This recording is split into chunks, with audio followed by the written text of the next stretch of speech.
pararmos um pouco agora para refletir na palavra, nós louvamos a Deus. E é certo, o Senhor, Ele habita no meio dos louvores, Ele se manifesta na vida daqueles que creem. E quando a gente reflete sobre tudo que a gente falou, passar pelo deserto, pelo vale, e a gente só passa por isso tudo porque a gente aprendeu a viver pela fé. E é impressionante como muitas pessoas não têm ideia do que seja fé. Elas acham que fé é uma moeda espiritual, é um jeito de alcançar coisas. O apóstolo Pedro, na sua primeira carta, no capítulo 1, no verso 18, ele diz assim: assim encontrando o fim da vossa fé, que é a salvação das vossas almas. Fé tem a ver com salvação de almas. E as pessoas de fé nem sempre são bem-sucedidas nesse mundo, têm tudo que quer, são ricas, são abastadas. Não funciona assim, gente. Fé, ela nos faz continuar quando todas as fibras da nossa alma nos manda desistir. A fé nos faz entregar nas mãos de Deus. À medida em que não temos mais nada para fazer, a fé nos impede de aceitar o padrão do fracasso como padrão da nossa vida. A gente recomeça, a gente segue em frente, a gente não desiste, porque a cada dia, pessoal, essa fé alimenta-nos para que a gente continue esperando no agir de Deus. O certo John Wesley, se não me engano, um dia questionado acerca do que é fé, ele disse assim: fé é a certeza de que Deus pode e de que a minha vida está nas mãos dele. Eu tenho essa certeza, independentemente do momento, da circunstância, do vale, do deserto, Deus pode. E a minha vida está nas mãos dele. O problema é que quando algo não dá certo aos meus olhos, eu me sinto um fracasso. Eu fracassei aqui, eu fracassei ali, não deu certo lá, não aconteceu. O ano de 2023 começou, e quando o ano começa, a gente começa cheio de gás. Não, esse ano eu vou fazer, eu vou ler a Bíblia toda, eu vou jejuar, eu vou subir um monte 3 horas da manhã, eu vou dar pirueta no ar, orando de cabeça para baixo. O cara começa num gás total. Daqui a pouco, eu não ver nem a igreja mais. Gente, a gente tem que ter cuidado com isso. Essas coisas, assim, esses arroubos, esses momentos, assim, não. É uma crescente, dia a dia buscando a Deus, colocando a nossa vida diante dele. Deu tudo certo, não é porque você é maravilhoso. Deu tudo errado, não é porque Deus te abandonou. Encontrar esse equilíbrio. Quinta-feira eu estava pregando, falando com os irmãos sobre a história de Sushiro Honda. O cara lá que começou a produzir os carros da Honda, as motos, ele faliu inúmeras vezes, a empresa dele fechou um monte de vezes, e quando ele chega ao sucesso, ele diz uma frase sensacional: não permita que o fracasso entre no seu coração, nem que o sucesso suba a sua cabeça. A fé faz isso com a gente entende que Deus está no controle. Se Deus está no controle, nós seguimos, nós caminhamos. Pastor, se Deus está no controle, por que eu passo momentos difíceis? Porque, gente, nós estamos vivos, nós estamos aqui. E o mundo, ele traz aflições. As adversidades da vida muitas vezes nos encontram. E a gente pode sucumbir diante delas ou nelas encontrar Jesus. É escolha nossa. A piscina está aí. Ou afunda ou nada. O que você prefere? A dificuldade está aí na sua vida. E Jesus quer se manifestar a mim e a você. É uma oportunidade. E nós precisamos aproveitar essa oportunidade. Como é que isso acontece? Eu quero partilhar a palavra de Deus com você que se encontra em Marcos, capítulo 5. Abra sua Bíblia, por favor.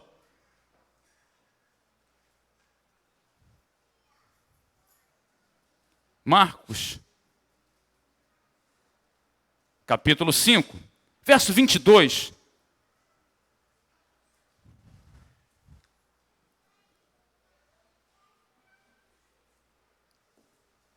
Marcos 5, verso 22, fala assim, E eis que chegou um dos principais da sinagoga por nome Jairo, e vendo, prostrou-se aos seus pés, e rogava-lhe muito, dizendo: minha filha está à morte, rogo-te que venhas e lhes imponha as mãos, para que sare e viva. E foi com ele, e seguia grande multidão que o apertava. Obrigado, Deus, pela tua palavra, pela verdade expressa nela.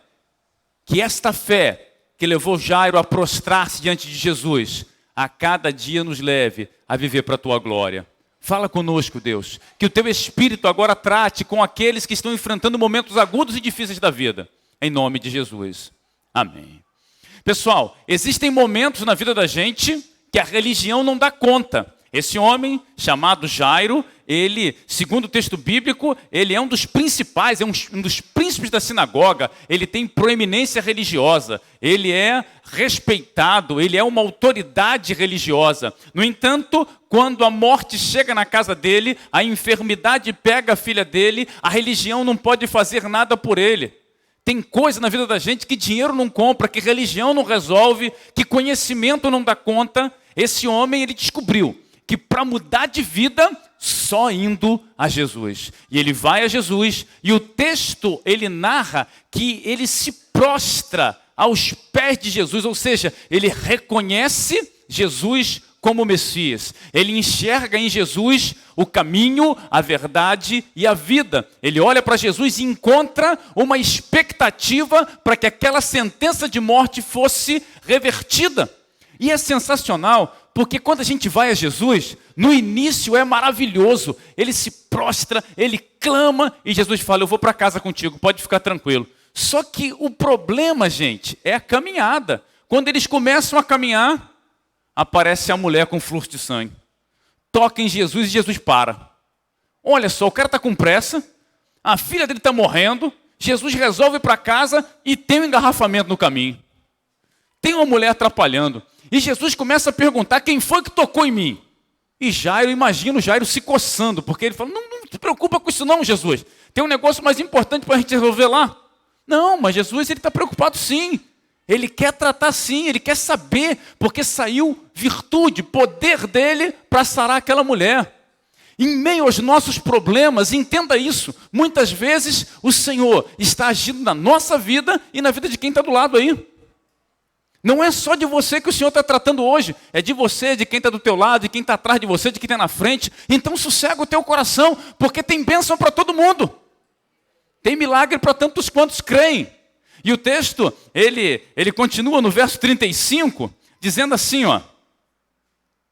Verso 35. Estando ele ainda falando, chegaram alguns da casa do principal da sinagoga, a quem disseram, a tua filha está morta, para que enfadas mais o mestre? E Jesus, tendo ouvido essas palavras, disse ao principal da sinagoga, não temas, crê somente.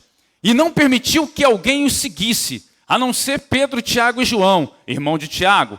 E tendo chegado à casa do principal da sinagoga, viu o alvoroço e os que choravam e muito pranteavam. E entrando disse-lhe, por que vos alvoroçais e chorais? A menina não está morta, mas dorme. E riram-se dele. Porém ele, tendo-os feito sair, tomou consigo o pai e a mãe da menina e os que com ele estavam, e entrou onde a menina estava deitada. E tomando a menina pela mão, disse-lhe, Talita cumi, que traduzido é, menina, a ti te digo, levanta-te. E logo a menina se levantou e andava, pois já tinha 12 anos, e assombraram-se com grande espanto. E mandando-lhes expressamente que a ninguém o soubesse, disse que lhe dessem de comer.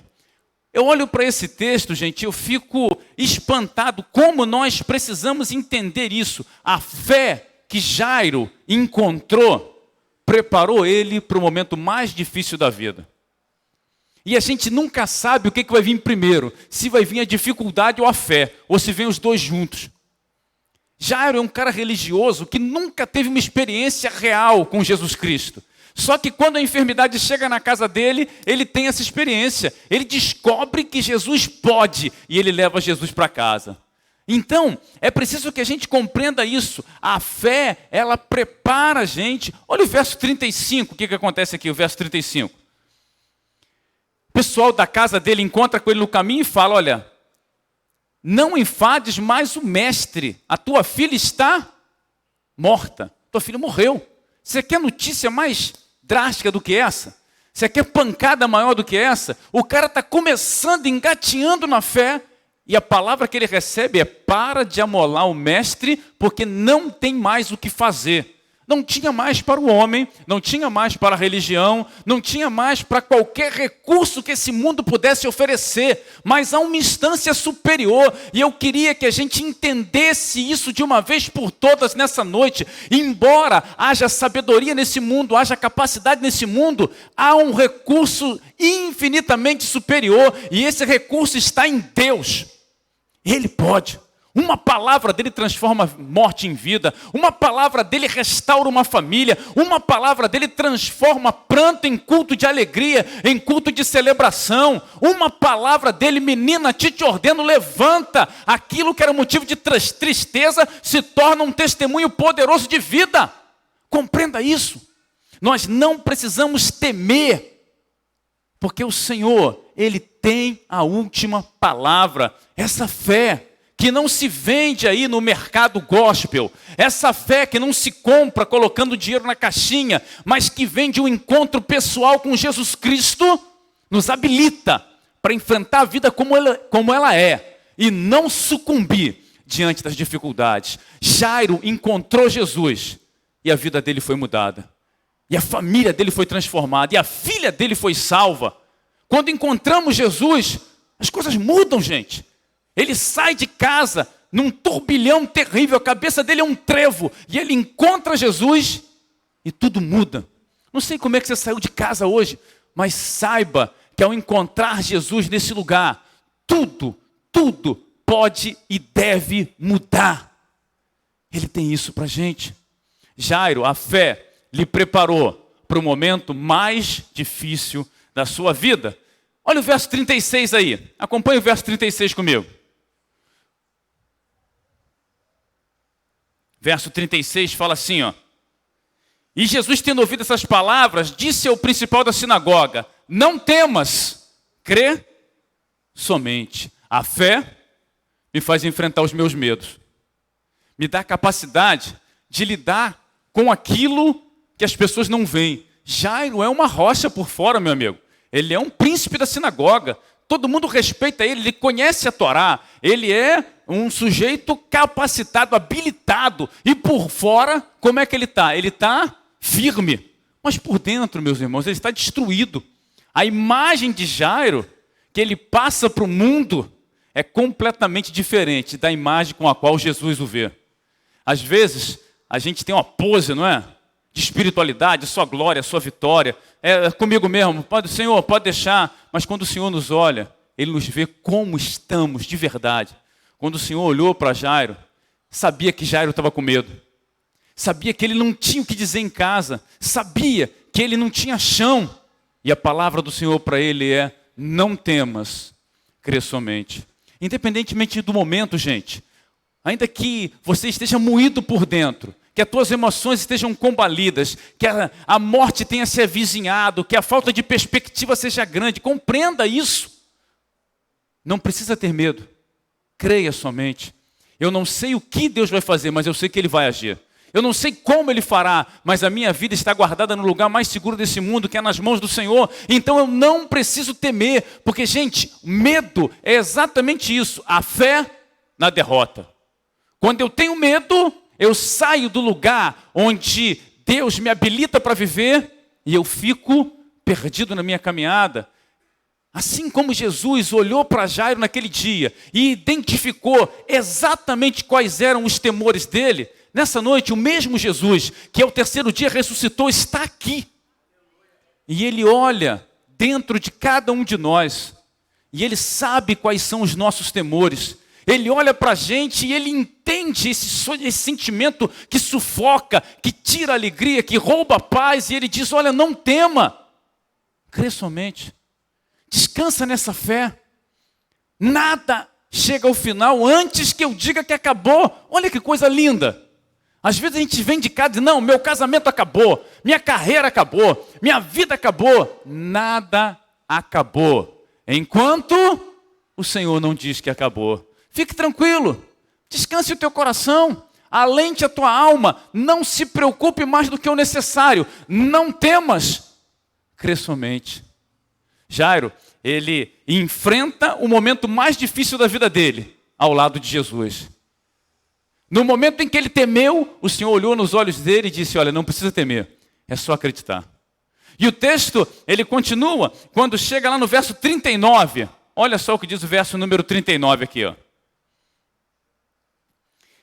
E entrando disse-lhes, por que vos alvoroçais e chorais? A menina não está morta, mas dorme. E riram-se dele. Porém ele, tendo feito sair, tomou consigo o pai e a mãe da menina e os que com ele estavam e entrou onde a menina estava deitada. Gente, a nossa fé, ela revela quem está do nosso lado e quem não está. É impressionante, quando você crê, a primeira coisa que Deus faz é começar a tirar gente da tua vida. Sabe, se você como Roberto Carlos, que quer ter 1 milhão de amigos, você não conheceu Deus ainda. Pode ficar tranquilo. Nunca teve encontro com Jesus. Não se preocupe. Se você quer caminhar por fé, Deus vai peneirar essas amizades aí. Está todo mundo na casa de Jairo, é um chororô. Porque, gente, a cultura judaica, ela dizia que quanto mais gente chorando por aquele que havia falecido, mais aquele que falecera era querido, mais a família era honrada. Ou seja, o povo está todo chorando lá, mas ninguém está nem aí para Jairo. O povo está chorando porque é uma tradição de chorar. E quando Jesus chega, Jesus fala assim, olha, podem ficar tranquilos, sem alvoroço, ela está dormindo, não morreu não. Riram dele, porque, gente, viver pela fé é ser motivo de escárnio para os outros. As pessoas riem.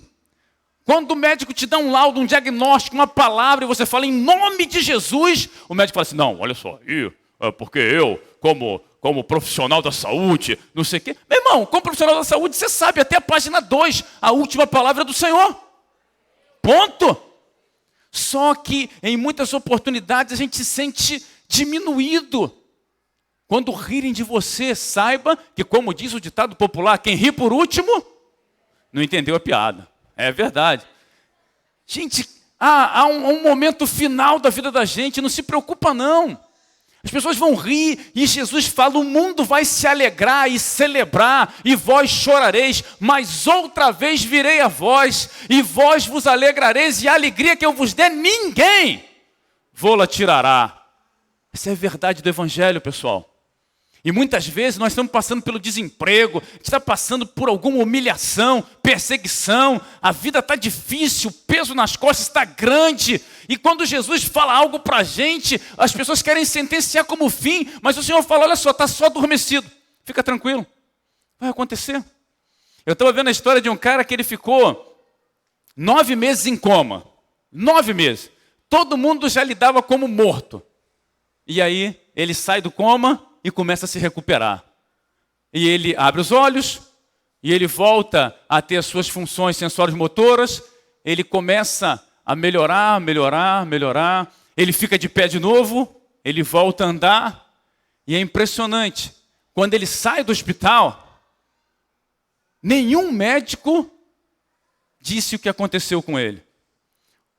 Quando os médicos, eles fazem lá o dia a dia do paciente, né? Tem um prontuário e vai colocando as coisas ali que aconteceram com ele. E no último dia está escrito lá, remissão espontânea. Toda vez que você vê isso em qualquer laudo médico, significa milagre. É o nome que eles dão para milagre.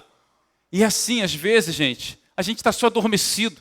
Aquilo que todo mundo declara e decreta como fim, é um tempo de latência. A música, a gente cantou aqui, a música, ela é o quê? Harmonia, ritmo, letra, aquele negócio todo ao mesmo tempo, e a gente cantando, e o pessoal se emociona, mas a música também tem pausa. E a pausa também é música. De repente você está na pausa, está na música. Você está, sabe, naquele pico, é música. E é assim a vida da gente, altos e baixos, momentos maravilhosos, momentos difíceis, mas tem hora que Deus vai se separando, vai peneirando quem é quem, vai separando gente da gente. E ali, no final de tudo, fica Jairo, a esposa, a filha que dorme, segundo Jesus, Jesus e os discípulos. No final de tudo, só vai ficar você e sua família. Sabe, você que não valoriza a sua família, que não valoriza a sua esposa, seus filhos, você que não valoriza seus pais, no final de tudo, quando tudo é errado, quando, sabe, não tem mais o que fazer, quem vai estar do teu lado é a sua família. E foi isso que aconteceu com Jairo. Naquele momento, todos saíram, fica ele, Jesus e a família. E aí o texto, ele avança quando chega lá no verso 41. Olha só o verso 41 aí. Verso 41 fala assim: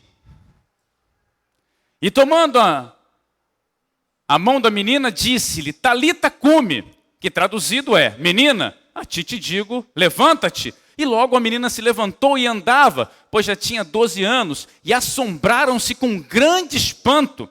E mandou-lhes expressamente que ninguém o soubesse, e disse-lhe que dessem de comer. Pessoal, o texto ele mostra para a gente que a minha fé, quando eu creio, eu estou pronto para enfrentar os momentos agudos da vida.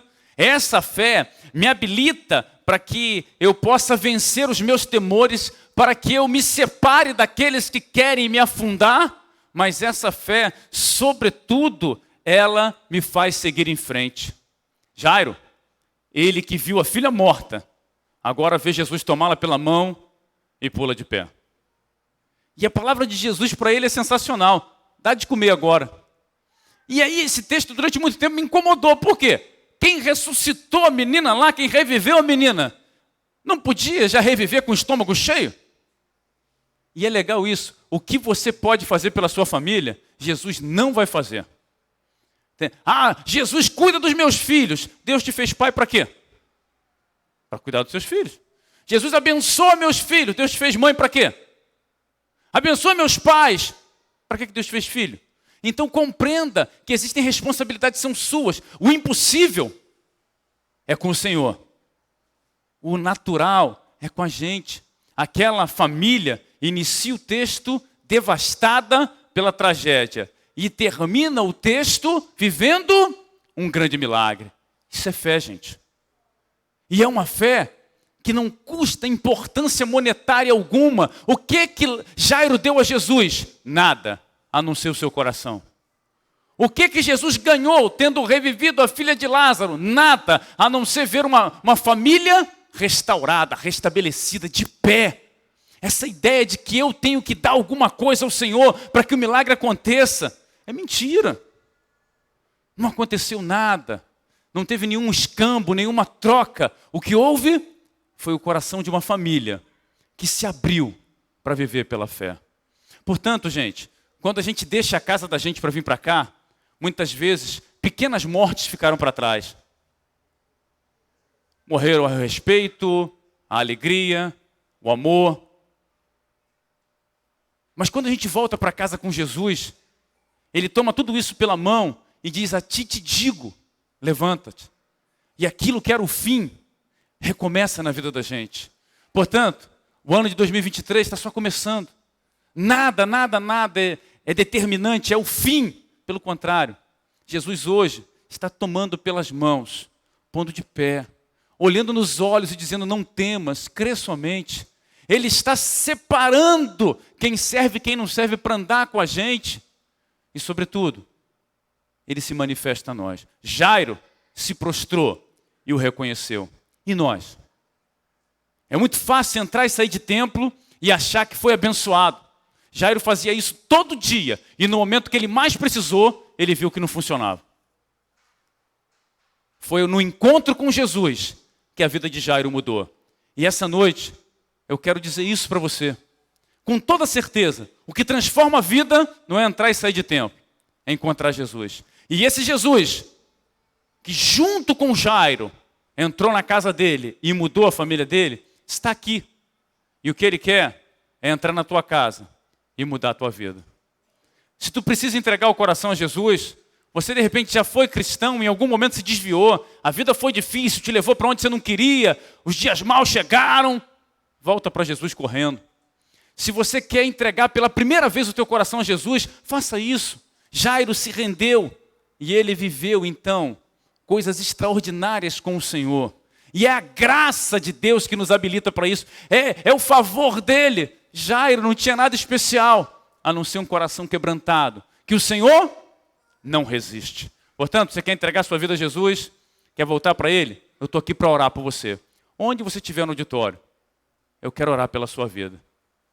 Se você deseja fazê-lo, voltar correndo para Jesus e entregar a vida a Ele, levanta a sua mão aí. Pastor, eu quero entregar minha vida a Jesus. A semelhança de Jairo, eu preciso dele. Eu não posso voltar para casa sozinho. Eu não posso continuar vivendo do jeito que eu vivi até hoje. Esse é o seu momento.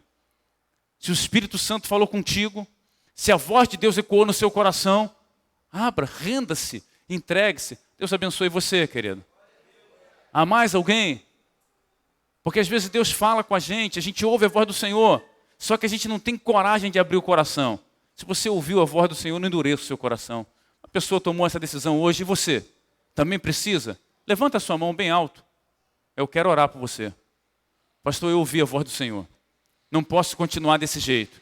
Eu preciso voltar para casa com Jesus. Há mais alguém?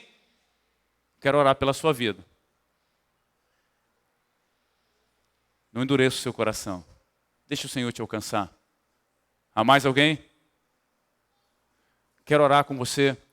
Você que levantou sua mão, vamos orar juntos. Venha cá para a gente orar, por favor. Vem aqui.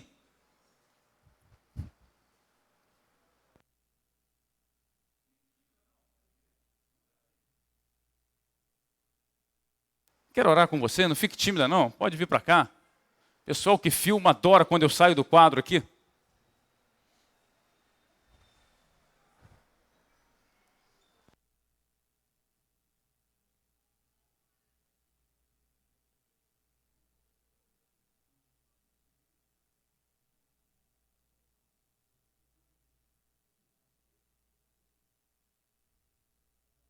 A Solange está voltando para Jesus e eu quero convidar você a estender sua mão agora para abençoá-la, em nome de Jesus. Pai, ao Senhor Deus toda a honra, toda a glória e todo o louvor. Eis aqui a Solange, Deus, que publicamente confessa Jesus como Senhor e Salvador. E ela volta ao primeiro amor, e ela arrepende-se de onde caiu e segue na fé. Tua palavra garante que todo aquele que te confessa diante dos homens, tu confessará diante do Pai. E que o nome da Solange seja confessado agora diante do Pai, escrito no livro da vida, e ela seja salva para a glória do nome de Jesus, por quem oramos agradecidos. Amém. Solange, olha lá. Seja bem-vinda à família. Você não está sozinha. Deus te abençoe. Parabéns. Parabéns, Solange. Deus abençoe. Acomode-se aí, por favor. Nós temos visitantes ilustres hoje. Quem está conosco hoje é Maria, que vai ser consagrada ao Senhor.